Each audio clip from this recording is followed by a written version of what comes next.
বলতে পারো, বড় মানুষ মোটর কেন চড়বে? গরিব কেন সেই মোটরের তলায় চাপা পড়বে? বড় মানুষ ভোজের পাতে ফেলে লুচি মিষ্টি, গরিবরা পায় খোলা কচি। এ কি অনাসৃষ্টি? বলতে পারো, ধনির বাড়ি তৈরি যারা করছে, কুঁড়ে ঘরে তারা কেন মাছির মতো মরছে? ধনির মেয়ের দামি পুতুল, হরেক রকম খেলনা, গরিব মেয়ে পায় না আদর, সবার কাছে ফেলনা।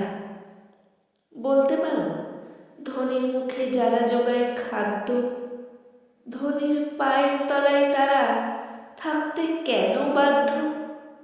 হিং টিং ছট প্রশ্ন এসব মাথার মধ্যে কামড়ায়, বড় লোকের ঢাক তৈরি গরিব লোকের চামড়ায়।